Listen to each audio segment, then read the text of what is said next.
Hello, welcome to study classes. आप सभी का स्वागत है मेरे इस यूट्यूब चैनल में। यहाँ पे क्लास 10 एनसीईआरटी मैथ्स के सारे सॉल्यूशन आप लोगों को मिल जाएंगे और जो बाकी सब्जेक्ट हैं लाइक साइंस, सोशल साइंस, इसके भी नोट्स आप लोगों को डेली बेसिस में मिलते रहते हैं। तो अगर आप लोगों ने चैनल को सब्सक्राइब नहीं किया तो जल्द से जल्द सब्सक्राइब करें। अब चलिए इसके ऊपर आगे बढ़ते हैं। तो जैसा कि आप लोगों को पता है, बोर्ड ने जो है इस बार का जो सिलेबस है उसमें काफ़ी अधिक बदलाव किया था कोरोना काल के कारण। और बोर्ड ने ये कहा था कि हम 3 मॉडल पेपर का सेट जारी करेंगे हर एक सब्जेक्ट के लिए, ताकि छात्रों को जो है उसका क्वेश्चन पैटर्न की जानकारी अच्छे ढंग से हो जाए। तो यहाँ पे हमारे सामने सेट 2 उपस्थित है। सेट 1 का वीडियो जो है वो मैंने बना दिया है। तो वहाँ पे काफ़ी सारे बच्चों का ये कहना था कि दीदी आप सेट 2 और सेट 3 का भी वीडियो लाइए जल्द से जल्द। तो मैं आज यहाँ उपस्थित हूँ सेट 2 के लिए।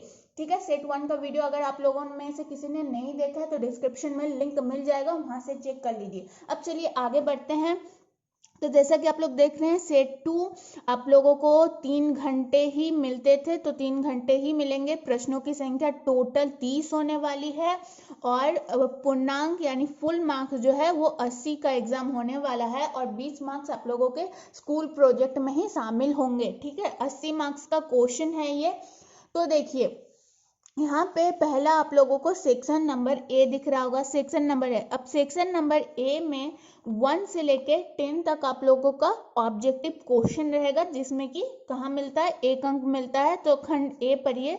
प्रश्न संख्या 1 से 10 तक प्रत्येक 1 अंक का है, यानी 1 से 10 जितनी भी संख्या, 1 से 10 जितने भी प्रश्न होंगे वो 1 मार्क्स के लिए पूछा जाएगा। ठीक है, ऐसे सेक्शन ए, बी, सी और डी यानी 4 खंडों में बटा हुआ है।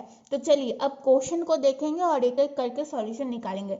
तो क्वेश्चन नंबर 1, 140 को अभाज्य गुणनखंड के गुणनफल के रूप में व्यक्त कीजिए। तो ये वाला जो आप लोगों का क्वेश्चन है, ये क्वेश्चन आप लोगों का एक्सरसाइज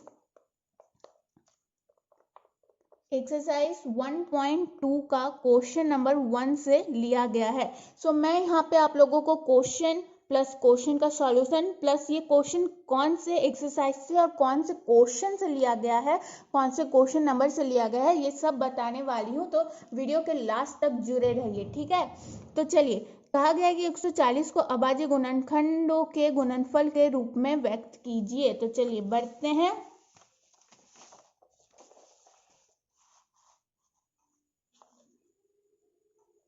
140 को हमें अभाज्य गुणनखंड के गुणनफल के रूप में व्यक्त करना है। बहुत इजी है। तो सबसे छोटा हम लोग संख्या लेंगे जिससे 140 भागा हो जाए। तो सबसे पहले 2 सत्ते 14, 0, फिर ये 2 से जाएगा, कितना हो जाएगा यहाँ पे 35, फिर हो जाएगा 5 से, तो 5 इंटू 7 35। तो हम लोग 140 को क्या लिख सकते हैं, हम लोग 140 को 2 गुना 5 लिख सकते हैं, यानी 2 का स्क्वायर इंटू 5 इंटू 7 लिख सकते हैं। तो ये हो गया अभाज्य गुणनखंड के रूप में लिखना। ठीक है, अब चलिए क्वेश्चन नंबर 2 में क्या कहा गया है कि किसी बहुपद px के लिए y px के ग्राफ से px के शून्यांक की संख्या ज्ञात कीजिए। देखिए ये वाला क्वेश्चन जो है वो आप लोगों का एक्सरसाइज 2.1 क्वेश्चन नंबर 1 से लिया गया है। तो आप लोगों को यहाँ पे शून्यांक की संख्या पूछा गया है। तो शून्यांक की संख्या आप लोगों को ग्राफ से ही पता लगाना है। तो ये जो आप लोगों को तीसरी रेखा दिख रही है, तीसरी रेखा जो है वो दिख रही है, जो तिरछी हुई है थोड़ी सी, वो हमें देखना है कि वो तीसरी रेखा इस x रेखा को कितनी बार प्रतिच्छेद करी है। तो पहली बार यहाँ, दूसरी बार यहाँ, तीसरी बार यहाँ, तो चौथी बार यहाँ। तो जितनी बार प्रतिच्छेद करेगी उतनी बार ही संख्या होगी शून्यांक की। तो 4 बार प्रतिच्छेद करिए, यानी शून्यांक की संख्या कितनी होगी, 4 बार। ठीक है, ये number question number 1 question number 2 complete होता है। क्वेश्चन नंबर 1 एक्सरसाइज 1.2 क्वेश्चन 1 से लिया गया है और क्वेश्चन नंबर 2 2.1 क्वेश्चन नंबर 1 से लिया गया है। यानी मैं ये सब क्यों बता रही हूँ आप लोगों को, ताकि आप लोग ये वाले एक्सरसाइज से ये वाले क्वेश्चन आप लोगों को क्लियर कर लेने चाहिए, रिविजन अच्छे से कर लेना चाहिए। ठीक है, ताकि आप लोगों का ऑब्जेक्टिव क्वेश्चन भी ना मिस हो। अब आप लोगों को कमेंट में ये बताना है कि मैं क्या मैथ्स के ऑब्जेक्टिव क्वेश्चन के ऊपर भी वीडियो बनाऊं हर एक चैप्टर के ऊपर। तो अगर हाँ तो कमेंट बॉक्स में प्लीज़ एक बार कमेंट कर देना कि दीदी मैथ्स के ऑब्जेक्टिव क्वेश्चन के ऊपर भी वीडियो बना दीजिए, ठीक है। तो चलिए अब क्वेश्चन नंबर 3 की तरफ बढ़ते हैं। जांच कीजिए कि एक्स स्क्वायर माइनस 2x बराबर माइनस 2 इंटू 3 माइनस एक्स एक द्विघात समीकरण है या नहीं, ठीक है। पहले जांच कर लेते हैं, फिर मैं बताती हूँ ये क्वेश्चन कहाँ से लिया गया है। क्वेश्चन नंबर 3 क्या कहा गया है, एक minute, x square minus 2x बराबर माइनस 2 इंटू 3 माइनस एक्स। ये जो समीकरण हमारे पास उपस्थित है, हमें जांच करना है ये समीकरण द्विघात समीकरण है या नहीं, ठीक है। तो माइनस 2 को 3 के साथ गुना करेंगे तो कितना हो जाएगा, -6। माइनस 2 को माइनस एक्स के साथ गुना करेंगे तो कितना हो जाएगा, 2x, ठीक है। तो अब देखिए जितनी भी संख्या है, चाहे वो अचर हो या चर हो, सबको एक तरफ लाएंगे। -2x -6 है, बराबर के इधर लाएंगे अगर, तो ये +6x में बदल जाएगा। +2x है, ये -2x में बदल गया और इधर रह गया 0। अब x square -2x +6 and -2x, तो एक्स स्क्वायर, अब -2x कितना हो जाएगा, एक मिनट, यहाँ पे तो 6 ही था, सॉरी गलती हो गई मेरे से। तो -6 को अगर बराबर के उधर लाएंगे तो +6 में चेंज हो जाएगा, और -2x इसमें चेंज हो जाएगा -4x में, और +6 बराबर 0। यानी इस समीकरण में x का अधिकतम मान क्या है, 2 है। तो ये जो समीकरण है, ये समीकरण हम लोग लिखेंगे, ये समीकरण द्विघात समीकरण है। द्विघात समीकरण के लिए क्या हमें चाहिए होता है कि द्विघात समीकरण में, ये समीकरण द्विघात समीकरण है, द्विघात समीकरण के लिए हमें चाहिए होता है कि उस समीकरण का अधिकतम मान स्क्वायर हो। तो ये स्क्वायर है, ठीक है। ये क्वेश्चन नंबर 3 है। तो क्वेश्चन नंबर 3 हमने सॉल्व किया है। तो क्वेश्चन नंबर 3 जो है वो आप लोगों का, क्वेश्चन नंबर 3 जो है वो एक्सरसाइज 4.1 क्वेश्चन नंबर 1 से लिया जाने वाला क्वेश्चन है, ठीक है। Question number 3। अब यहाँ पे है क्वेश्चन नंबर 4, मान निकालिए। मान निकालिए, हमें cot 25 डिग्री बटे tan 65 डिग्री का मान निकालना है। तो ये वाला क्वेश्चन आप लोगों का एक्सरसाइज 8.3 से लिया गया है। एक्सरसाइज 8.3 का क्वेश्चन नंबर 1 या फिर क्वेश्चन नंबर 2 से लिया गया है। आप लोग थोड़ा देख लेना, मुझे कंफ्यूजन है, मुझे भी देखना पड़ेगा, लेकिन ये एक्सरसाइज 8.3 से है। तो इसका क्वेश्चन नंबर 1 और क्वेश्चन नंबर 2 आप लोगों को क्लियर रखना है, रिविजन करना है काफ़ी बार, ठीक है। आई होप आप लोगों को दिख रहा होगा ये क्वेश्चन, ये थोड़ा प्रिंट जो है वो काफ़ी फीका हुआ है, क्योंकि ऐसे मॉडल पेपर मिला था मुझे भी। तो चलिए क्या निकालना है हमें, cot 25 डिग्री बटे question number 4, cot 25 degree and बटे tan 65 डिग्री, ठीक है। सो साइन कॉस त्रिकोणमिति वाला चैप्टर से लिया गया है। तो आप लोग चैप्टर का डिस्क्रिप्शन में लिंक मिल जाएगा, अगर कुछ भी प्रॉब्लम होता है तो डिस्क्रिप्शन चेक किया कीजिए, वहाँ पे सारे लिंक मैं देते रहती हूँ टाइम टू टाइम।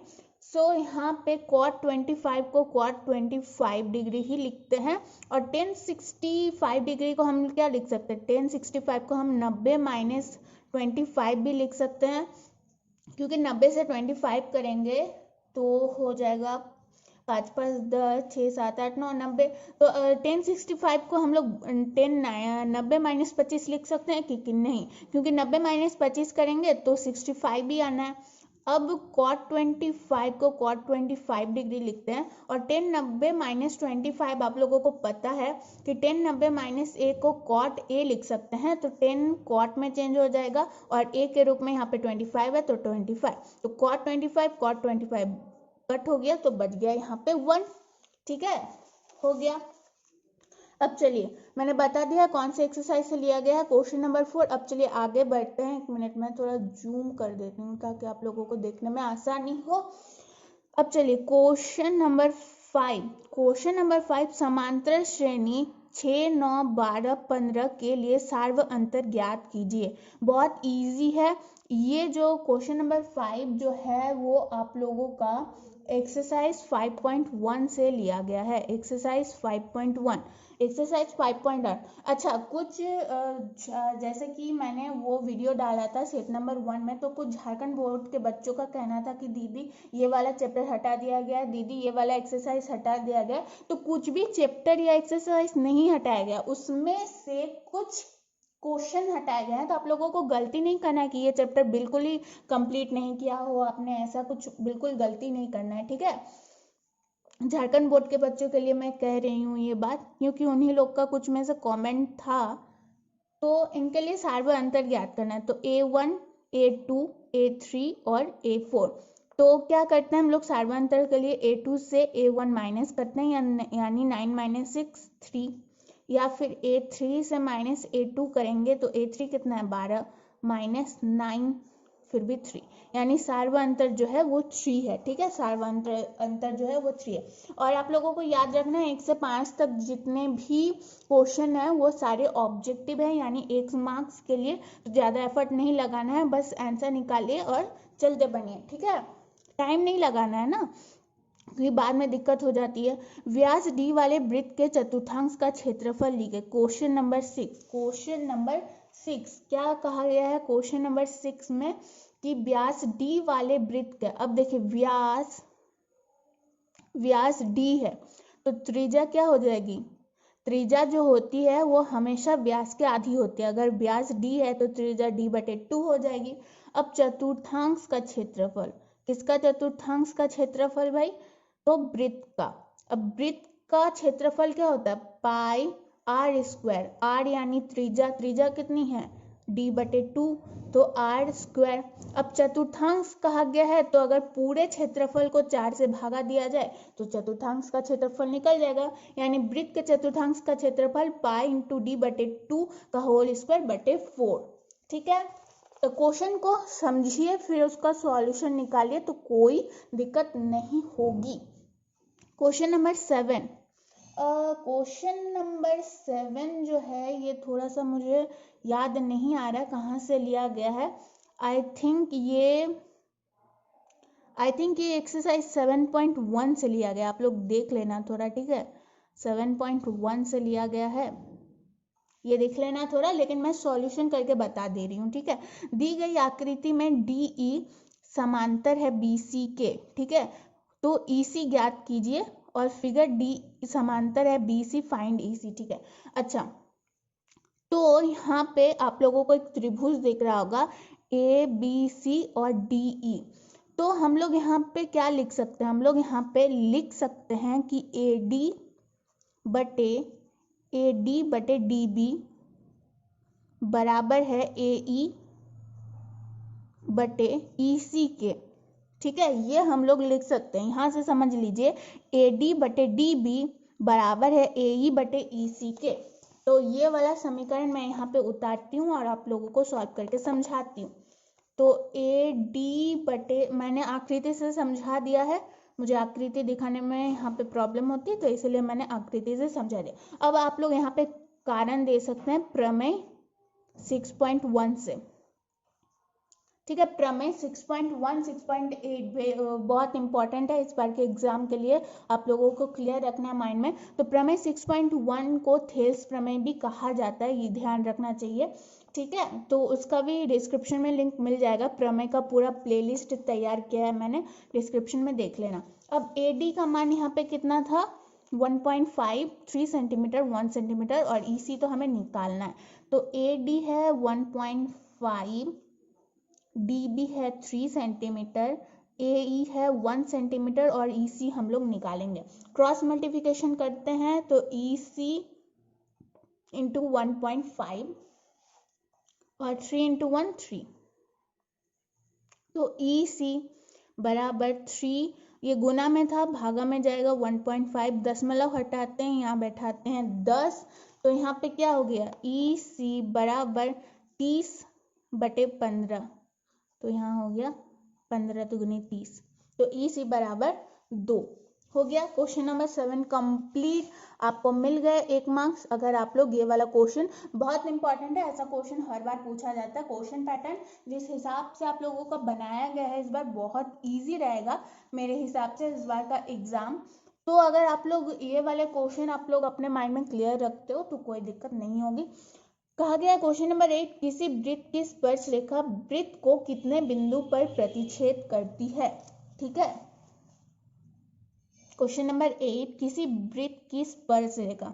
अब वृत्त है, वृत्त की स्पर्श रेखा बाहरी बिंदु से होती है, तो बाहरी बिंदु से ये प्रतिच्छेद हुई, तो कितनी बार प्रतिच्छेद की, एक बार प्रतिच्छेद किया, तो इसका आंसर कितना हो जाएगा 1।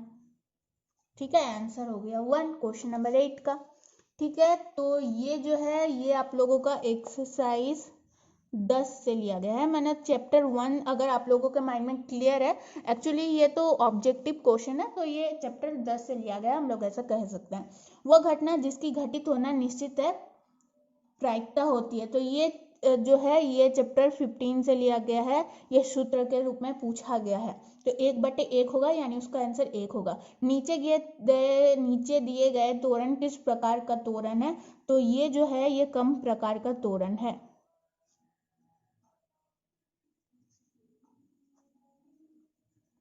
कम प्रकार का तोरण है। ठीक है, ये चैप्टर 7 से। अच्छा, ये मुझे थोड़ा सा कंफ्यूज है, ये मुझे याद नहीं आ रहा है ये क्वेश्चन कहाँ से लिया गया है, देख लेना आप लोग थोड़ा। ठीक है, तो क्वेश्चन नंबर 1 से 10 तक मैंने सब सॉल्व करके बता दिया, आप लोगों को बता भी दिया कि कहाँ से लिया गया है कहाँ से नहीं, तो आप लोगों को वो सारे नोट कर लीजिए, वो सारे क्वेश्चन नंबर, और आप लोग सॉल्व करते जाइए, रिवीजन करते जाइए अपने आप। कुछ भी दिक्कत होता है कमेंट बॉक्स में कमेंट करना, डिस्क्रिप्शन में सारे चैप्टर्स के लिंक आप लोगों को मिल जाएंगे। ठीक है, अब प्रश्न खंड बी की बात करते हैं। प्रश्न संख्या 11 से 15 तक प्रत्येक 2 अंकों का है। ठीक है, 2 अंकों का है। अब भाई 2 अंकों का, तो ये वाला जो क्वेश्चन है क्वेश्चन नंबर 11, 6 और 20 का अवज्य गुणनखंड विधि से एलसीएम ज्ञात कीजिए। तो क्वेश्चन नंबर 6, रुक जाइए मैं देखती हूँ क्वेश्चन नंबर 6, 1 मिनट मुझे टाइम दीजिए। क्वेश्चन नंबर 6 आप लोगों का एलसीएम ज्ञात करने के लिए कहा गया है, तो ये एक्सरसाइज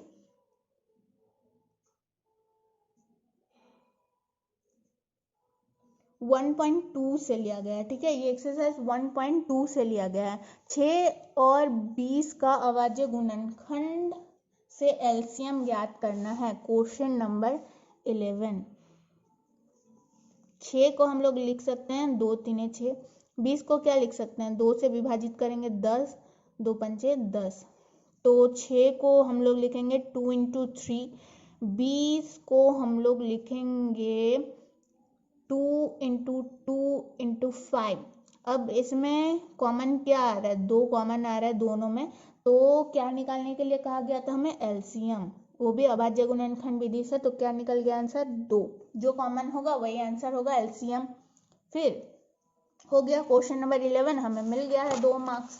ठीक है, अब चलिए अब बढ़ेंगे हम लोग क्वेश्चन नंबर 12 की तरफ। सेक्शन बी में हम लोग प्रवेश कर चुके हैं। अब बात करेंगे हम लोग क्वेश्चन नंबर 12 की। क्वेश्चन नंबर 12, एक द्विघात बहुपद ज्ञात कीजिए जिसके शून्यांकों का योग तथा गुणनफल क्रमशः -3 एवं 2 हो। तो ये वाला जो क्वेश्चन है आप लोगों के सामने क्वेश्चन नंबर 12, ये लिया गया है एक्सरसाइज 2.1 से, क्वेश्चन नंबर 2 से। ठीक है, क्वेश्चन नंबर 12 कहा गया है एक द्विघात बहुपद ज्ञात कीजिए, ठीक है, जिसके शून्यांकों का योग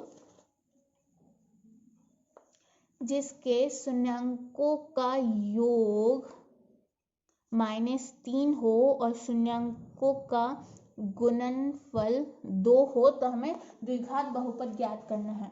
ठीक है, द्विघात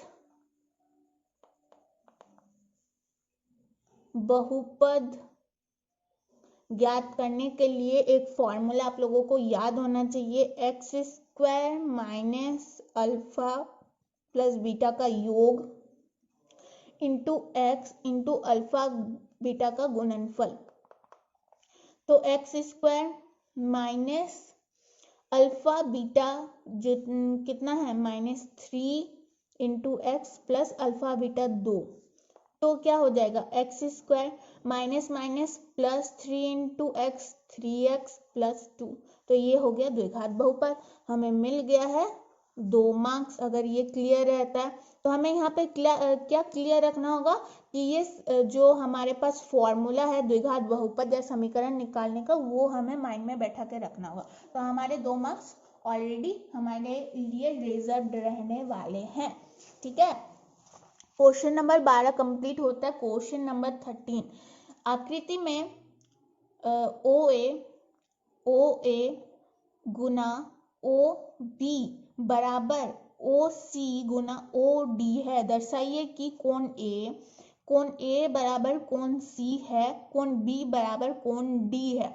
तो ये जो है ये आप लोगों का चैप्टर नंबर 6 यानी त्रिभुज से लिया गया है। देखिए यहाँ पे आप लोगों को कुछ नहीं करना है, सिर्फ इन दोनों त्रिभुज को समरूप साबित कर देना है। अगर समरूप साबित होता है तो देखिए क्या कहता है, अगर दोनों त्रिभुज समरूप है आपस में तो उसके भुजा भी आपस में बराबर होते हैं और उसके कोण भी आपस में बराबर होते हैं। तो ये आप लोगों को बस किसी कसौटी के माध्यम से दोनों त्रिभुजों को समरूप करना और आगे बढ़ना है। ठीक है, कुछ है नहीं, 2 मार्क्स के लिए पूछा गया है तो बहुत इजी होने वाला है।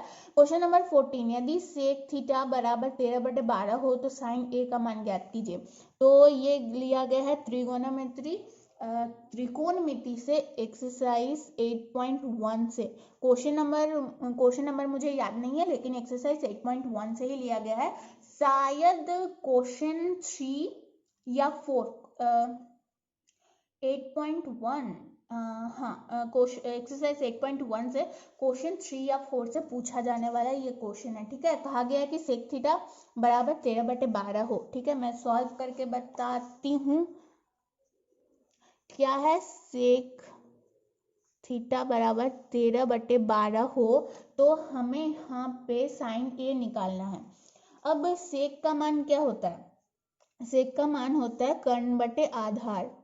तो कर्ण हमारे पास है, आधार हमारे पास है 13 और 12। तो अब हमें निकालना है लंब, क्योंकि हमें क्या निकालने के लिए कहा गया है, साइन का मान। साइन बराबर होता है लंब बटे कर्ण, तो लंब चाहिए ही हमें। लंब पाइथागोरस का सूत्र क्या होता है, लंब बराबर √अंडर कर्ण स्क्वायर 13 का स्क्वायर माइनस आधार का स्क्वायर। 13 का स्क्वायर 169, 12 का स्क्वायर 144, तो 169 माइनस 144 25, √25 का वर्गमूल 5, तो लंब बराबर 5। साइन ए बराबर लंब बटे कर्ण, लंब 5 कर्ण 13। अब देखिए मैं हर समय फॉर्मूला नहीं बता रही हूँ क्योंकि ये रिवीजन चल रहा है। कुछ भी दिक्कत होता है तो डिस्क्रिप्शन में लिंक है, कमेंट में आप लोग कमेंट कर देना, मैं समझा दूंगी। ठीक है, उतना फॉर्मूला मैं नहीं लिख रही अभी क्योंकि ऐसे ही वीडियो जो है वो लॉन्ग हो जाती है थोड़ी सी। तो क्वेश्चन नंबर 14 सॉल्व हो गया। क्वेश्चन नंबर 15, सिद्ध कीजिए कि बाह्य बिंदु से वृत्त पर खींची गई स्पर्श रेखा की लंबाई बराबर होती है। देखिए ये मुझे समझ में नहीं आ रहा है कि ये क्वेश्चन 2 मार्क्स के लिए क्यों पूछा गया है, क्योंकि ये जो क्वेश्चन का सॉल्यूशन है वो थोड़ा सा लॉन्ग है आप लोगों के लिए। तो देखिए ये जो क्वेश्चन है ना, ये प्रमेय 10.2 से लिया गया है। प्रमेय 10.2 यही कहता है कि किसी बिंदु से अगर वृत्त पर अगर बाह्य बिंदु से कोई 2 रेखाएं खींची गई हो तो वो बराबर होती है, यानी बाह्य बिंदु से वृत्त पर खींची गई स्पर्श रेखाओं की लंबाई बराबर होती है। यानी मैं यहाँ पे थोड़ा सा आप लोगों को समझाऊंगी। वो प्रमेय क्या कहता है कि कोई वृत्त है, वृत्त के बाहर से बिंदु से कोई 2 स्पर्श रेखाएं खींची गई है तो ये दोनों रेखा जो है वो आपस में बराबर होगी। ये प्रमेय 10.2 कहता है। तो इसे सॉल्व करने में थोड़ा सा लॉन्ग हो सकता है, तो ये क्वेश्चन मार्क्स 2 के लिए पूछा गया है, तो थोड़ा सा दिक्कत तो कोई बात नहीं है। अगर आप लोग प्रमेय 10.2 क्लियर रखते हो अपने माइंड में, मैं मैंने कुछ दिन पहले ही वीडियो बनाई थी, लगभग 1 महीने पहले मैंने प्रमेय 10.2 के ऊपर वीडियो बनाई थी। डिस्क्रिप्शन में लिंक मिल जाएगा पहले ही, तो आप लोग चेक कर लेना। यहाँ पे मैं सॉल्व करके फिर से नहीं बताने वाली हूँ क्योंकि वीडियो वैसे ही लॉन्ग हो जा रही है, ठीक है। तो चलिए, क्योंकि अभी भी खंड सी 3 मार्क्स के लिए और 6 मार्क्स के लिए क्वेश्चन है, उसके ऊपर भी डिस्कशन करना है हमें। तो चलिए खंड सी की बात करते हैं, जिसमें प्रश्न संख्या 16 से 25 तक के क्वेश्चन पूछे जाएंगे। मतलब 16 से 25 तक जितने भी क्वेश्चन है वो 3 अंकों के लिए है, ठीक है। तो चलिए ये वाला खंड सी जो है वो बाद में डिस्कस करेंगे क्योंकि ये 3 मार्क्स के लिए है। तो जो सेक्शन आप लोगों का डी है, सेक्शन डी है 26 से लेके 30 तक जो जितने भी क्वेश्चन है वो 6 अंक के लिए पूछे जाते हैं। तो इसके ऊपर थोड़ा सा डिस्कस कर लेते हैं, क्योंकि 6 अंक वाले क्वेश्चन अगर आप लोग माइंड में क्लियर रखते हो तो कोई दिक्कत नहीं होगी, ठीक है। चलिए क्वेश्चन नंबर 26 देखते हैं कि द्विघात समीकरण 2x² - 6x +3 बराबर 0 का विविक्त कर मूलों की प्रकृति तथा द्विघात सूत्र का उपयोग कर मूल ज्ञात कीजिए। तो ये वाला जो क्वेश्चन है आप लोगों का, ये चैप्टर 4 से पूछा गया है, यानी एक्सरसाइज 4.4 से पूछा जाने वाला क्वेश्चन है। क्या कहा गया है? द्विघात समीकरण, अच्छा यहाँ पे अथवा में और एक क्वेश्चन है, 2 क्रमागत धनात्मक पूर्णांक ज्ञात कीजिए जिनके वर्गों का योग 365 हो। तो ये वाला क्वेश्चन देखते हैं। द्विघात समीकरण 2x² - 6x +3 बराबर 0 का विविक्त कर मूलों की प्रकृति तथा द्विघात सूत्र का उपयोग कर मूल ज्ञात कीजिए। तो ये जो एक्सरसाइज 4.4 क्वेश्चन नंबर 1 से पूछा गया है, यहाँ पे हमें मूल ज्ञात करना है, लेकिन मूलों की प्रकृति होनी चाहिए, यानी मूल होना चाहिए, तभी हम लोग निकाल सकते हैं ना। तो क्वेश्चन नंबर 26, द्विघात समीकरण है 2x² - 6x +3 बराबर 0। अब मूलों की प्रकृति कब होगी? अगर d बड़ा हो 0 से तभी होगी, ठीक है। d जब बड़ा होगा 0 से तभी होगी। और अच्छा पहले d निकाल लेते हैं फिर देखते हैं। तो d बराबर यहाँ पे क्या हो जाएगा? d बराबर हो जाएगा, ये सूत्र आप लोगों को याद रखना है, d बराबर होता है b² - 4ac। और अगर d बड़ा होगा 0 से तो दोनों मूल अलग अलग होगा, ठीक है, दोनों मूल अलग अलग होगा। लेकिन अगर d 0 के बराबर होगा तो दोनों मूल समान होगा, ठीक है। ये बात भी आप लोगों को याद में रखना होगा। तो d बराबर b² - 4ac, b यहाँ पे क्या है? -6 है, तो -6 का होल स्क्वायर -4 इंटू a है 2, c है 3, -6 का होल स्क्वायर क्या हो जाएगा? 36, 4 इंटू 2 8, 8 इंटू 3 824, यानी बड़ा 12। d बड़ा है 0 से, यानी दोनों मूल अलग अलग होंगे। तो अब हमें कहा गया है कि मूल को निकालना भी है। d जो है हमें समझ में आ गया है कि d जो है वो 0 से बड़ा है। अब x का मान हम लोग कैसे निकालते हैं? इसका भी सूत्र होता है -b + √d बटे 2a। तो -b क्या था? -6 था, और यहाँ पे फिर से अलग से एक माइनस है, प्लस माइनस d कितना आया है? 12 2 इंटू a कितना है? यहाँ पे 2 है, 2। तो माइनस गुना -6 कितना हो जाएगा? 6, ठीक है, प्लस माइनस यहाँ लिखते हैं और √12 को √12 लिखते हैं, और 2 इंटू 2 4, तो 2 से भागा देंगे 2 3, यानी दोनों मूल क्या हो जाएगा? एक तो हो जाएगा 3 + √12 बटे 2, और एक मूल हो जाएगा 3 - √12 बटे 2। अच्छा ये जो क्वेश्चन है ना, ये क्वेश्चन आप लोगों का एक्सरसाइज 4.4 के क्वेश्चन नंबर 1 से लिया गया है। अब देखिए आप लोगों को एनसीईआरटी बुक में जो आप लोगों को इसका आंसर मिलेगा वो थोड़ा अलग मिलेगा। लेकिन अलग क्यों है? क्योंकि वहाँ पे आंसर जो है वो गलत दिया गया है। ये है एक्सरसाइज 4.4 का क्वेश्चन नंबर 1 से लिया गया, और इसका आंसर आप लोगों को बुक में गलत मिलेगा। यही जो आंसर आप लोगों के सामने उपस्थित है ये वाला सही है, ठीक है। मैं बार बार दोहरा रही हूँ, फिर आप लोग बाद में मत कहना कि दीदी बुक में कुछ अलग आंसर दिया है, आपने कुछ अलग आंसर निकाला, ठीक है। तो अब चलिए क्वेश्चन नंबर 27 की तरफ चलते हैं। क्वेश्चन नंबर 27, 1.5 मीटर लंबा एक लड़का 30 मीटर ऊंचे भवन से कुछ दूरी पर खड़ा है। जब वो ऊंचे भवन की ओर जाता है तब उसकी आंखों से भवन के शिखर का उन्नयन कोण क्रमशः 30 डिग्री 60 डिग्री हो जाता है। बताइए कि वो भवन की ओर कितनी दूरी चलकर गया है। तो ये वाला क्वेश्चन आप लोगों का एक्सरसाइज 9.1 क्वेश्चन नंबर 6 से पूछा जाने वाला क्वेश्चन है। अब ये वाला जो आप लोगों का सामने में क्वेश्चन है ना, ये क्वेश्चन आप लोगों का अगर याद होगा सेट नंबर 1 में भी उपस्थित था। ये वाला क्वेश्चन जो है वो आप लोगों का सेट नंबर 1 में भी उपस्थित था। इसमें अथवा में और में भी और एक क्वेश्चन है, एक 80 मीटर चौड़ी सड़क के दोनों ओर आमने सामने समान लंबाई वाले दो खंभे लगे हुए हैं। इन दोनों खंभों के बीच सड़क के एक बिंदु से खंभों के शिखर का उन्नयन कोण क्रमशः 60 डिग्री है, 30 डिग्री है। खंभों की ऊंचाई और खंभों से बिंदु की दूरी ज्ञात कीजिए। ये जो है ये 9.1 से ही क्वेश्चन नंबर 10 से पूछा जाने वाला क्वेश्चन है। तो पिछली बार मैंने शायद ये वाला क्वेश्चन आप लोगों को सॉल्व करके समझाया था सेट नंबर 1 में। तो देखिए मैं फिर से सॉल्व करके नहीं समझा रही हूँ, मतलब आप लोगों को समझ जाना है। ये एक्सरसाइज 9.1 से क्वेश्चन नंबर जो 6 है वो बहुत इंपॉर्टेंट है। इस बार परीक्षा में आने की 99.9% संभावना है, क्योंकि दोनों सेट में ये वाला क्वेश्चन जो है वो अवेलेबल है।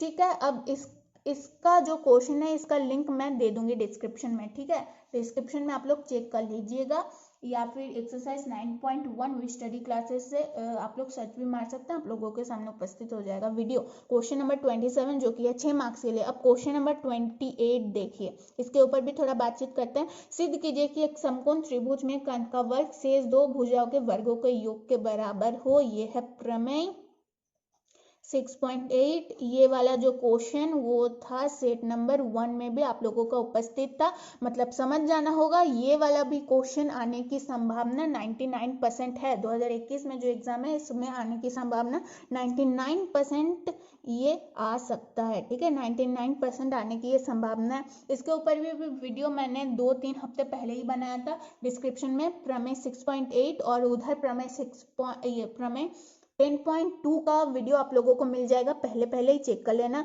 अच्छा, ये वाला जो दो क्वेश्चन मैंने बताया, पहला तो एक्सरसाइज 9.1 का क्वेश्चन नंबर 6 और प्रमेय 6.8 का ये वाला क्वेश्चन, तो आप लोगों को अच्छे से रिवीजन कर लेना। मैं बार बार कह रही हूँ अच्छे से रिवीजन कर लो। 99% संभावना ये दोनों क्वेश्चन आएगा 2021 के एग्जाम में, क्योंकि सेट 1 सेट 2 दोनों में उपस्थित था। तो समझ जाओ यार कि कितना इंपॉर्टेंट रखता है ये दोनों एग्जाम, दोनों क्वेश्चन। और 6 मार्क्स के लिए है, 6 12 मार्क्स। अगर थोड़ा सा रिविजन करते हो तो 6 12 मार्क्स आप लोगों के बिल्कुल रिजर्व रहने वाला है। Question number 29। तो क्वेश्चन नंबर 29, तो ये क्वेश्चन नंबर 29 से जितने भी पूछे गए सवालात हैं वो आते हैं एक्सरसाइज 13.4 से। 13.4 से इसमें 13.1 से क्वेश्चन नंबर 1 से लेकर 5 तक है, लेकिन क्वेश्चन नंबर 1 से लेकर 4 तक जितने भी क्वेश्चन है 4 क्वेश्चन, ये आप लोगों को एकदम अच्छे से रिवीजन करके दिमाग में बैठा लेना है। ये 4 क्वेश्चन एक्सरसाइज 13.4 से। ठीक है, तो देखिए यहाँ पे कौन कौन से क्वेश्चन है मैं समझा रही हूँ। एक ठोस एक अर्धगोले पर खड़े एक शंकु के आकार का है, जिनकी त्रिज्याएं 1 सेंटीमीटर तथा शंकु की ऊंचाई उसकी त्रिज्या के बराबर है। इस ठोस आयतन का पाई के पदों में ज्ञात कीजिए।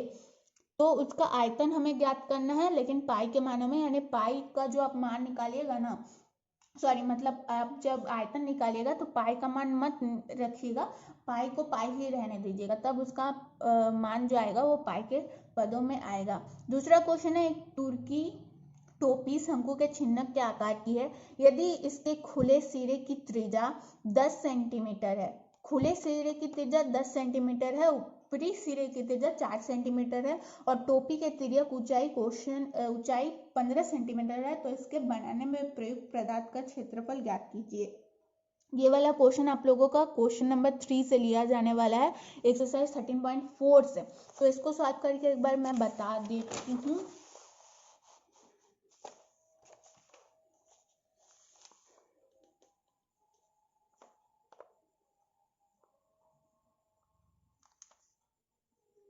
ये एक शंकु है, ठीक है। क्वेश्चन नंबर 29, तुर्की टोपी शंकु के छिन्नक के आकार ये यदि इसके खुले सिरों की त्रिज्या 10 सेंटीमीटर है, यानी बड़ा वाला जो त्रिज्या है ना वो 10 सेंटीमीटर है, इसको R1 मान लेते हैं। R1 बराबर 10 सेंटीमीटर और ऊपरी सिरे की त्रिज्या 4 सेंटीमीटर है। R2 को 4 सेंटीमीटर मानते हैं और इसके क्या है तिर्यक ऊंचाई, ये जो L है तिर्यक ऊंचाई वो है 15 सेंटीमीटर। अब इसमें बनाने में प्रयुक्त पदार्थ का क्षेत्रफल, अब पदार्थ का क्षेत्रफल हमें निकालना है। ये तो खुला सिरा है और ये जो है वो कवर है। पदार्थ का क्षेत्रफल में क्या क्या शामिल होगा, एक तो वक्र पृष्ठीय क्षेत्रफल शामिल होगा, वक्र पृष्ठीय क्षेत्रफल, और इसमें क्या शामिल होगा, ये जो वृत्त है वृत्त का क्षेत्रफल शामिल होगा, वृत्त का क्षेत्रफल, क्योंकि खुला सिरा ये है, इसके पूरे शीट को ऐसे करके जो शीट है इसमें बनाने में प्रयुक्त हुआ है और इसका ऊपर वाला हिस्सा बनाने में प्रयुक्त हुआ है। तो वक्र पृष्ठीय क्षेत्रफल क्या होता है, पाई L into R1 plus R2। वृत्त का क्षेत्रफल क्या होता है आप लोगों को पाई R स्क्वायर मालूम होना चाहिए, ठीक है। पाई L 22/7, L कितना है 15, R1 प्लस R2 10 प्लस 4, पाई 22/7, आप लोग कॉमन भी ले सकते हैं, ठीक है। और R2 R स्क्वायर, तो R2 का मान 4 सेंटीमीटर है, आप लोगों को याद रखना है कौन से वृत्त का क्षेत्रफल हमने लिया है, तो R2 है 4 सेंटीमीटर यानी 4 का स्क्वायर, ठीक है। 22/7 इंटू 15 इंटू यहाँ पे 14 हो जाएगा और यहाँ पे 4 का स्क्वायर कितना हो जाएगा 16 को 22 के साथ गुना करेंगे तो 352/7, इसको विभाजित करते हैं 7 के साथ, 7 दूनी 14, 22 इंटू 4 हो जाएगा 44 और 44 को 15 के साथ गुना करेंगे तो आ जाएगा 660, 352/7। इसमें क्या करते हैं लॉस और ले लेते हैं, लॉस और ले लेंगे तो यहाँ पे 1 लिख सकते हैं, 1 को 7 के साथ भागा देंगे, 7 को 0 से गुना करेंगे 0, 742, 2 742, तो यहाँ पे हो जाएगा 46 एंड यहाँ पे 352 होगा, ऑब्वियस सी बात है। जोड़ेंगे इन दोनों को तो यहाँ पे आ जाएगा 2 7 9 और 4/7। तो इसको अगर पूर्णांक के रूप में लिखा आप लोगों का बुक में है जो है वो आंसर पूर्णांक के रूप में है, अगर आप लोग इतना दूर आंसर भी लिखते हैं तो भी कोई दिक्कत नहीं होगी, तो ये हो गया आंसर। क्वेश्चन नंबर 29, ठीक है, क्वेश्चन नंबर 29 जो आप लोगों का एक्सरसाइज 13.4 है उसमें क्वेश्चन नंबर 1 से लेकर 4 तक एक ना एक क्वेश्चन आप लोगों का फंसता ही है एग्जाम में, वो भी 6 मार्क्स के लिए, ठीक है। क्वेश्चन नंबर 29 क्लियर हो चुका है। अब चलिए क्वेश्चन नंबर 39 जो कि है 6 मार्क्स के लिए बेहद जरूरी है। तो निम्न आंकड़ों से बहुलक ज्ञात कीजिए, इस आंकड़ों से हमें बहुलक ज्ञात करना है और एक है ऑप्शनल में पूछा गया है निम्न आंकड़ों से माध्यक ज्ञात कीजिए। तो मैं आप लोगों को रिकमेंड करूंगी कि अगर आप लोगों के पास बहुलक है और माध्यक है तो हमेशा बहुलक ज्ञात कीजिए, क्योंकि बहुलक निकालने में कोई झंझट नहीं है और टाइम में कटौती होती है। तो हमें कुछ ऐसा ढूंढना होगा कि हमारा आंसर भी निकल जाए और हमारा टाइम भी बचे, क्योंकि एग्जाम में 3 घंटे ही होते हैं, 4-5 घंटे तो कोई देगा नहीं भाई। तो हमें जो है हमें आसानी से आसान रास्ता निकालने की ज़रूरत है। तो सबसे पहले ये मैं सॉल्व करके दिखाती हूँ आप लोगों को। वर्ग अंतराल मैं यहाँ पे ही आप लोगों के सामने बना दूँ, आप लोग स्क्रीनशॉट ले सकते हो, कुछ भी कर सकते हो, नोट कर सकते हो, नोट कर लीजिए एक जगह, आप लोगों को फ्यूचर में भी काम आएगा। अगर आप लोग सोचते हैं कि हमें मैथ्स में ऑनर्स करना है बाद के दिनों में तो बहुत अच्छा और बहुत आप लोगों के लिए सही रहेगा। नोट्स अगर आप लोग अपने लिए बनाते हैं, नोट्स जो है बनाया कीजिए, तब आप लोगों को लिखने में भी प्रैक्टिस हो जाएगी और आप लोगों का नोट्स जो है वो आप लोगों के पास सेफ भी रहेगा। वर्ग अंतराल बारंबारता, बारंबारता 2 3, अच्छा लिख देती हूँ 2 3 7 6 6 6। ठीक है, हो गया। अब देखिए हमें क्या निकालना है, हमें निकालना है बहुलक। बहुलक निकालने के लिए फॉर्मूला, बहुलक निकालने के लिए अब क्या फॉर्मूला होता है, L plus F1 minus F0 बटे 2F1 minus F0 minus F2। इसके दाग के लिए मैं माफ़ी चाहूँगी, लेकिन आप लोगों का बोर्ड में जो उपस्थित किया गया था आप लोगों के बोर्ड से, तो सैंपल पेपर ऐसा ही था। ठीक है, तो बहुलक L बराबर क्या होता है, L बराबर होता है बारंबारता बारंबारता का निम्न सीमा। बारंबारता का जो ये है ये 7 वाला है, क्योंकि इसमें सबसे बड़ा जो आप लोगों को संख्या दिखेगा वही बारंबारता समूह होगा, वर्ग अंतराल बारंबारता का समूह होगा। तो इसका जो है, इसका सबसे निम्न सीमा क्या है, L यानी 40। ठीक है, मैं एक बार बुक दिखा देती हूँ आप लोगों को। देखिए L बराबर होता है, स्क्रीनशॉट लीजिए आप लोग हो सके तो, या फिर बुक में देखिए। L बराबर होता है बहुलक वर्ग की निम्न सीमा। ठीक है, L बराबर और H होता है वर्ग अंतराल की माप। F1 होता है बहुलक वर्ग की बारंबारता, बहुलक वर्ग से ठीक पहले वर्ग की बारंबारता, तथा F2 होता है बहुलक वर्ग के ठीक बाद में आने वाले वर्ग की बारंबारता। मैं समझा रही हूँ, ठीक है, समझ लो यहीं पे। तो यहाँ पे होता है L बराबर बहुलक वर्ग की जो बहुलक वर्ग है उसकी निम्न सीमा जो कि है 40 हो गया। F1 क्या होता है, F1 होता है बहुलक वर्ग की बारंबारता जो कि है 7 माइनस F0 होता है बहुलक वर्ग के ठीक पहले की बारंबारता जो कि है 3 2F1, F1 क्या था, बहुलक वर्ग की बारंबारता क्या था 7 माइनस F0 क्या था, बहुलक वर्ग के ठीक पहले की बारंबारता था 3 माइनस, अब बहुलक वर्ग के ठीक के बाद वाले की जो बारंबारता होती है यानी 6 और H होता है बहुलक वर्ग का माप या सॉरी वर्ग अंतराल का माप। तो 10 से 25, 25 से 40, 25 से 10 करेंगे तो कितना होगा 15, तो यानी H जो है वो है 15।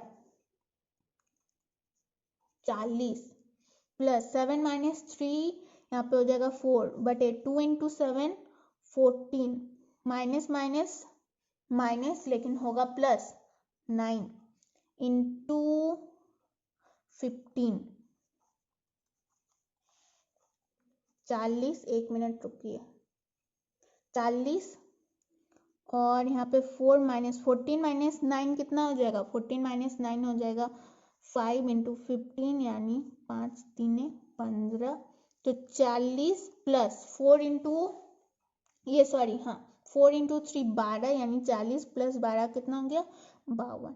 तो आंसर निकल गया 52। बहुलक वर्ग यानी बहुलक ज्ञात कीजिए हम लोगों को कहा गया था, तो बहुलक निकल चुका 52। ठीक है, इसका स्क्रीनशॉट ले लीजिए, आप लोग नोट कर लीजिए जैसा आप लोगों को सुविधा हो। तो यहाँ पे मैंने आप लोगों को खंड डी जो है वो पूरा समझा दिया है। क्वेश्चन नंबर 26 6 मार्क्स के लिए है, एक्सरसाइज 4.4 क्वेश्चन नंबर 1 से लिया गया है। यहाँ पे क्वेश्चन नंबर 27 एक क्वेश्चन एक्सरसाइज 9.1 से क्वेश्चन नंबर 6 से लिया गया है और एक क्वेश्चन नंबर 10 से लिया गया है। यहाँ पे क्वेश्चन नंबर 28 ये है प्रमेय 6.8 आने की संभावना है बहुत, क्वेश्चन नंबर 28। तो क्वेश्चन नंबर 29 ये जो है चैप्टर नंबर 13 से लिया गया है। ये वाला क्वेश्चन मैंने आप लोगों को यहाँ पे समझा दिया, ये वाला क्वेश्चन आप लोगों को मैंने समझा दिया, और ये वाला क्वेश्चन एक्सरसाइज 13.4 से क्वेश्चन नंबर 3 से पूछा गया था। अब बहुलक जो है ये आप लोगों का आई थिंक 14.2 में था ना, नहीं सॉरी 14.1 से था। ये बहुलक 14.1 से पूछा गया था और ये माध्यक एक्सरसाइज 14.2 से पूछा गया था। तो बहुलक मैंने आप लोगों को यहाँ पे निकाल के समझा दिया है। तो ये खंड डी कंप्लीट होता है, इसको रखते हैं साइड में।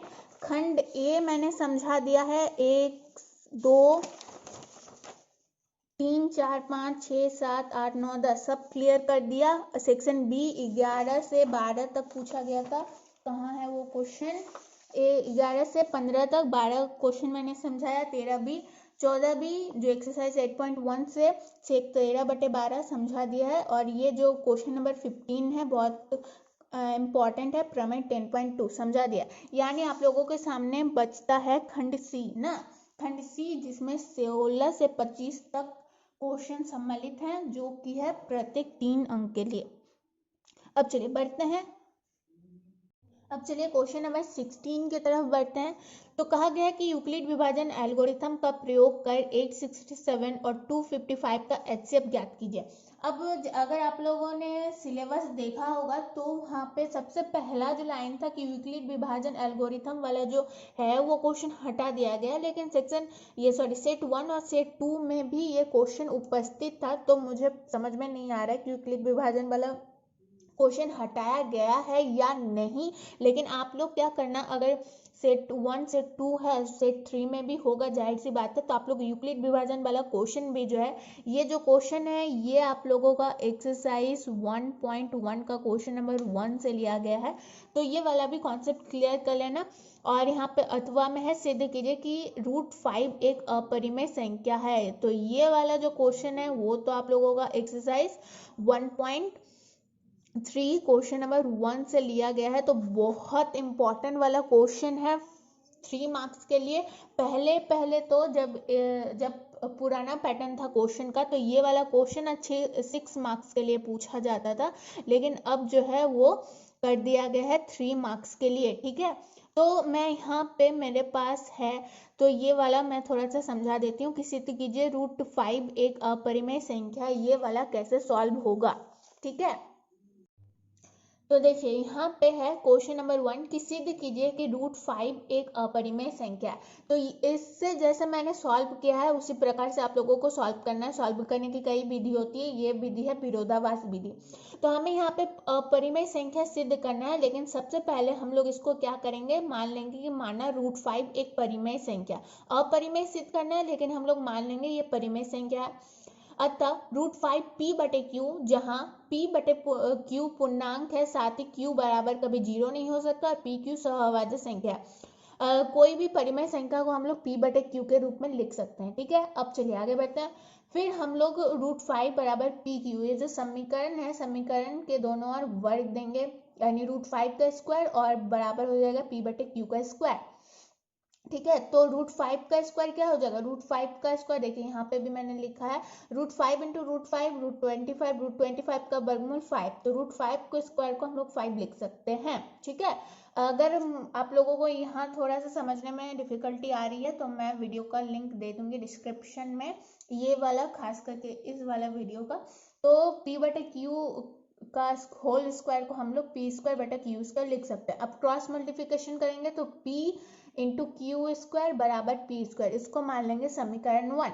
अब क्या करेंगे, समीकरण नंबर 1 में 5p, ये जो है 5p² को विभाजित करेगा, क्योंकि ये गुना में है। अगर 5 को बराबर के उधर लेके जाएंगे, 5 को बराबर के उधर ले जाएंगे तो बटे में होगा, तो 5p² को विभाजित करेगा, यानी 5p को भी विभाजित करेगा, यानी 5 जो है वो p का गुणनखंड है, ये हम लोग लिख सकते हैं। यानी माना p बराबर 5c है, तो इस p के मान को समीकरण नंबर 1 में रखने पर, ये जो हमें समीकरण नंबर 1 मिला है 5q² बराबर p², तो हमने यहाँ माना है p बराबर 5 से। आप लोग कुछ भी मान सकते हैं, लेकिन ये मानना सही रहेगा, विरोधाभास ऐसे ही बनता है। इस p के मान को समीकरण नंबर 1 में रखने पर, तो समीकरण नंबर 1 में क्या था, 5q² बराबर p², तो 5q² हो गया। अब p बराबर 5c² है, तो p बराबर 5c और स्क्वायर हो गया, तो 5q² 5c का स्क्वायर कितना हो जाएगा, 25²। q² इधर ही रहा, 5 को हमने बराबर के उधर भेज दिया तो और विभाजित हो गया, तो q² बराबर 5c² निकल गया, यानी 5c² बराबर q²।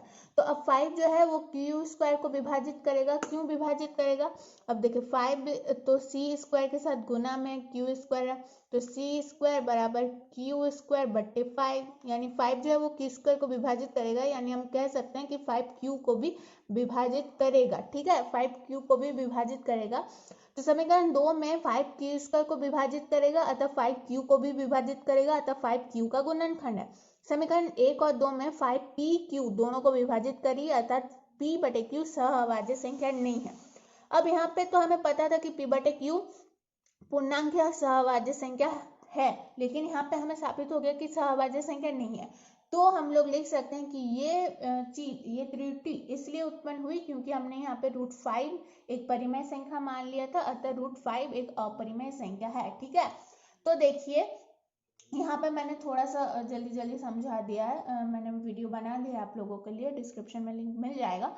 अब हर एक चीज को, हर एक क्वेश्चन को अगर मैं शुरू से बेसिक से एकदम इंट्रोडक्शन से समझाने जाऊँ तो बहुत लंबा वीडियो बनने वाला है, इसीलिए थोड़ा सा जल्दी जल्दी मैंने बस रिवाइज कर दिया। अगर आप लोगों को पूरा वीडियो चाहिए तो डिस्क्रिप्शन में चेक कर लेना लिंक। अब चलिए आगे बढ़ते हैं। तो यहाँ पे क्वेश्चन नंबर 16 सिद्ध कीजिए कि √5 एक अपरिमेय संख्या है। एक्सरसाइज 1.3 क्वेश्चन नंबर 1 से लिया गया है, जो कि है 3 मार्क्स के लिए, तो उसे मैंने समझा दिया। अब हल कीजिए। 7x - 2y बटे xy बराबर 5 एंड 8x + 7y बटे xy बराबर 5, ये है चैप्टर नंबर 3 से लिया गया क्वेश्चन। अब इसको आप लोग ग्राफीय विधि से हल कीजिए, प्रतिस्थापना, विलोपन या वज्र गुणनखंड विधि से। ये टोटली आप लोगों के ऊपर है, क्योंकि यहाँ पे कोई भी विधि का वर्णन नहीं किया गया है। तो देखिए, ग्राफीय विधि, विलोपन विधि, प्रतिस्थापना विधि और वज्र गुणन विधि, 4 विधि हमारे पास उपस्थित होती है। तो 4 विधियों के ऊपर और 4 विधियों में क्या क्या अंतर है, 4 विधियों में क्या क्या अंतर है, उसके ऊपर मैंने एक वीडियो बनाया है 2-3 दिन पहले, डिस्क्रिप्शन में लिंक मिल जाएगा। डिस्क्रिप्शन में कुछ ऐसा लिंक मिलेगा कि प्रतिस्थापना विधि प्लस विलोपन विधि प्लस ऐसा करके एक वीडियो मिल जाएगा, चेक कर लेना। ठीक है, तो इंपॉर्टेंट वीडियोस के लिंक मैं ऊपर दे दूंगी। अब देखिए, ग्राफीय विधि द्वारा हल कीजिए। तो ये चैप्टर नंबर 3 से आप लोगों का टोटल जो है वो 2 क्वेश्चन पूछे जाएंगे 17 और 18 में, जो कि है 3 मार्क्स के लिए। तो 3 मार्क्स यानी 6 मार्क्स, यानी चैप्टर नंबर 3 से टोटल आप लोगों का 6 मार्क्स बनेगा। इस बार चैप्टर नंबर 3 से आप लोगों का 6 मार्क्स पूछा जाएगा। एक तो question number 7, question number 18, 3 marks 3 marks. तो एक तो आने वाला है डेफिनेटली ग्राफीय विधि। तो ग्राफीय विधि वाला कॉन्सेप्ट आप लोगों के माइंड में क्लियर होना चाहिए। ग्राफीय विधि पूछेगा, आप लोग इस वाले सॉल्यूशन को हल कीजिए। इस वाले सॉल्यूशन को ग्राफीय विधि से भी हल कर सकते हैं, प्रतिस्थापना विधि से भी हल कर सकते हैं, विलोपन विधि से भी हल कर सकते हैं, वो टोटली आपके ऊपर है। तो ये दोनों क्वेश्चन चैप्टर नंबर 3 से लिया गया है। ठीक है, अब क्वेश्चन नंबर 19, तो किसी एपी का 17वां पद उसके 10वें पद से 7 अधिक है, इसका सार्वअंतर ज्ञात कीजिए। डी हमें ज्ञात करना होता है, डी बराबर होता है सार्वअंतर। सार्वअंतर को हम लोग डी से सूचित करते हैं। ठीक है, एपी तो यानी समांतर श्रेणी वाला चैप्टर है, चैप्टर नंबर 5। ये वाला क्वेश्चन आप लोगों का 5.3 से लिया गया है, जो कि है 3 मार्क्स के लिए, क्वेश्चन नंबर 19। ठीक है, अब चलिए बात करते हैं क्वेश्चन नंबर 20 की तरफ। एक मिनट, क्वेश्चन नंबर 20 की तरफ। सिद्ध कीजिए √1 + sin a बटे 1 - sin a बराबर sec a + 10a। ठीक है, तो ये वाला क्वेश्चन जो है वो आप लोगों का एक्सरसाइज 8.4 का क्वेश्चन नंबर 5 से लिया गया है। ये थोड़ा आप लोगों को डिफिकल्ट लग सकता है, तो मैं कर देती हूँ इसको थोड़ा सा सॉल्व। क्या है क्वेश्चन नंबर 20। थोड़ा सा कुछ क्वेश्चन मैं सॉल्व करके बता रही हूँ आप लोगों को। ठीक है, हर एक क्वेश्चन सॉल्व करके बताने से तो 3 घंटे का वीडियो बन जाएगा, क्योंकि आप लोगों के पास भी 3 घंटे का समय होता है पूरे क्वेश्चन को कवर करने के लिए। तो क्या है, 1 + sin a बटे 1 - sin a। तो सबसे पहले इसको क्या करेंगे, हमें क्या सिद्ध करना है कि sec a बराबर 10a, ये हमें प्रूव करना है। ठीक है, ये बराबर ये है, LHS बराबर RHS। तो सबसे पहले हम लोग करेंगे परिमेयकरण। परिमेयकरण आप लोगों को करना आता होगा। तो क्या है, 1 + sin a बटे 1 - sin a। ठीक है, ये है। अब करते हैं परिमेयकरण। तो अब इसको करते हैं हम लोग परिमेयकरण। परिमेयकरण करने के लिए हम लोग अंश तथा हर को दोनों को 1 + sin a के साथ कर देंगे गुना। ठीक है, 1 + sin a। नेक्स्ट स्टेप में करेंगे, क्या करेंगे, अब देखिए 1 plus sign a into 1 plus sign a, तो a plus b into a plus b को हम लोग क्या लिख सकते हैं, a प्लस बी का होल स्क्वायर, तो 1 प्लस साइन ए का होल स्क्वायर के रूप में हम लोगों ने इसको एकत्रित कर दिया। अब है 1 minus sign a 1 plus sign a, 1 minus sign a 1 plus sign a किसके रूप में है, a minus b into a plus b, कितना होता है a minus b into a plus b, a square minus b square, a square minus b square, हो गया। ये हो गया दूसरा पार्ट। अब हम लोग तीसरे स्टेप में करेंगे 1 प्लस साइन ए स्क्वायर है, इसको ऐसा ही रहने देते हैं फिलहाल, और 1 स्क्वायर माइनस साइन स्क्वायर ए, इसको हम लोग किस में चेंज कर सकते हैं, कॉस स्क्वायर ए में, ठीक है। 1 माइनस साइन ए बराबर होता है कॉस ए, लेकिन स्क्वायर है तो हमें यहाँ पे स्क्वायर देना पड़ा। अब हम लोग चौथे स्टेप में ये कर सकते हैं कि ये जो रूट अंडर है 1 प्लस साइन स्क्वायर है कॉस स्क्वायर है, तो हम लोग रूट से बाहर निकाल देंगे, रूट से बाहर अगर निकाल दिए हम लोग तो यहाँ पे स्क्वायर जो है वो हट जाएगा, क्योंकि 2 स्क्वायर रहा, अगर रूट अंडर 2 स्क्वायर रहा तो 2 स्क्वायर यानी रूट अंडर 4, रूट अंडर 4 का वर्गमूल क्या हो जाएगा 2, तो स्क्वायर हट गया। तो 1 प्लस साइन ए बटे कॉस है, तो इसको ऐसे लिख सकते हैं 1 बटे कॉस ए प्लस साइन ए बटे कॉस ए, है ना, लिख सकते हैं, ठीक है। तो 1 प्लस कॉस ए को हम लोग चेंज कर देते हैं सेक ए में, और साइन बटे कॉस ए किसका फॉर्मूला होता है टेन ए का। अब कितना है यहाँ हमारे पास, सेक ए प्लस टेन है, हमें क्या प्रूव करना था, सेक ए प्लस टेन है, यानी हम लोग यहाँ पे लिख सकते हैं कि LHS बराबर RHS प्रूव होता है, सिद्ध होता है, ठीक है।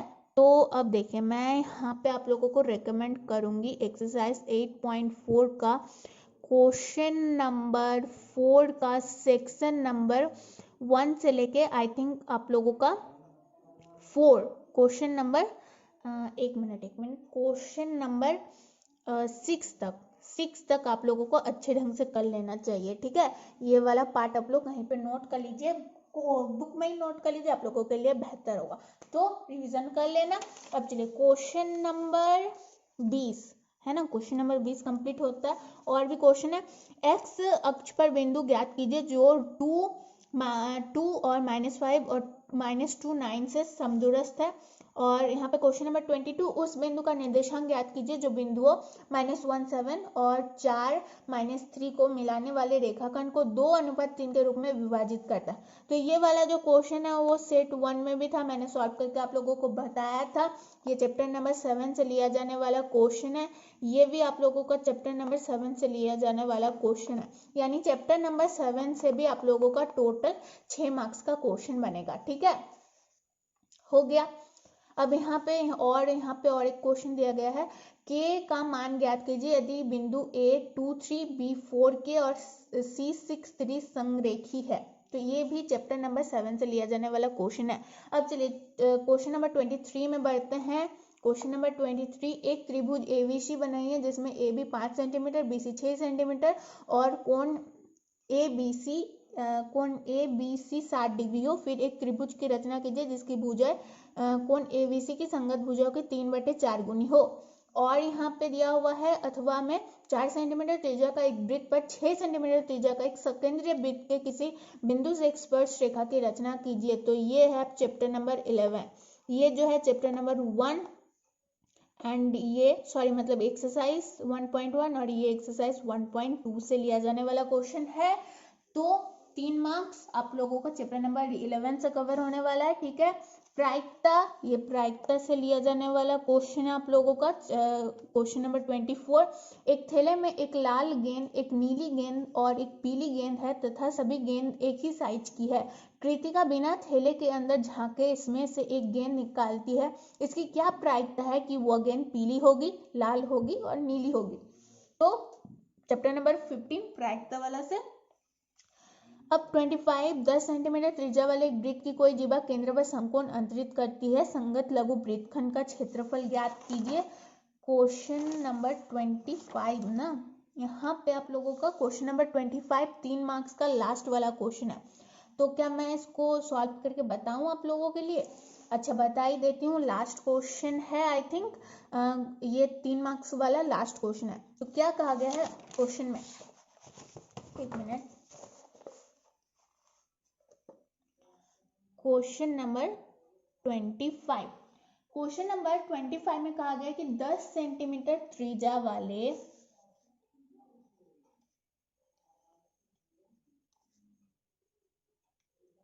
10 सेंटीमीटर त्रिज्या वाले एक वृत्त पर कोई जीवा समकोण अंतरित करती है। समकोण यानी 90 डिग्री कोण अंतरित करती है। 90 डिग्री का कोण अंतरित करती है। 10 सेंटीमीटर वाली त्रिज्या है, r बराबर 10 सेंटीमीटर है।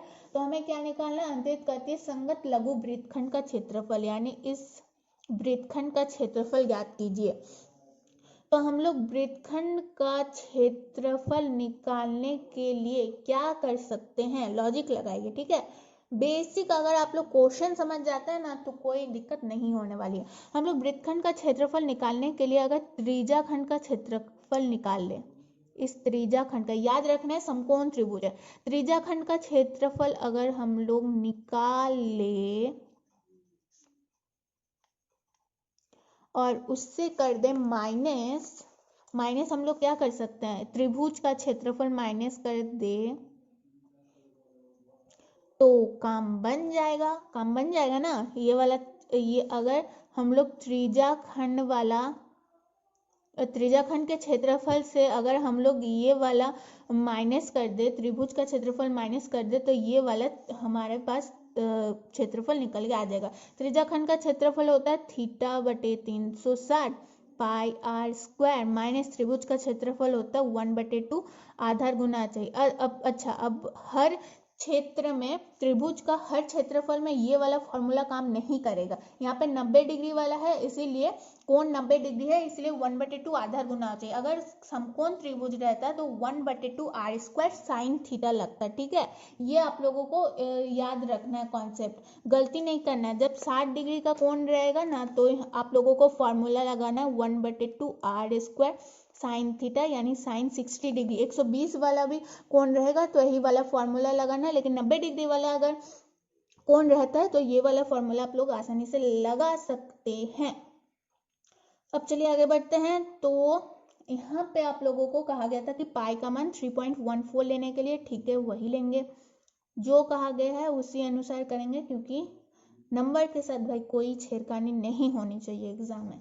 जो कहा गया है ध्यान से देखना कि क्या कहा गया है पाई का मान लेने के लिए। अच्छा, r स्क्वायर 10 होगा, त्रिज्या 10 होगा। अब 1/2 आधार क्या होगा इसका? आधार 10 होगा, ऊंचाई भी 10 होगा, त्रिभुज का है ना। तो विभाजित करते हैं 4,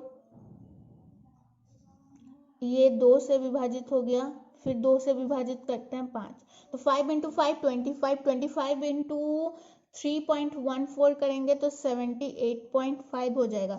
इसको भी विभाजित करते हैं 2 से तो 5, 5 इंटू 10 कितना हो जाएगा?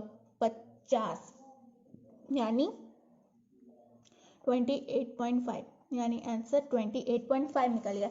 यानी वृत्तखंड का क्षेत्रफल, इसका क्षेत्रफल कितना निकल गया? 28.5। अच्छा, सेंटीमीटर में था तो सेंटीमीटर, क्षेत्रफल को हमेशा स्क्वायर में लिखा जाता है। 28.5 सेंटीमीटर स्क्वायर, वृत्तखंड का क्षेत्रफल निकल गया 28.5 सेंटीमीटर स्क्वायर। तो कंप्लीट होता है आप लोगों का फुल सॉल्यूशन, ठीक है। मॉडल पेपर सेट 2 का वीडियो जो है वो कंप्लीट मैंने कर दिया है। कुछ भी दिक्कत होती है, कहीं भी प्रॉब्लम हो तो कमेंट बॉक्स में कमेंट करना।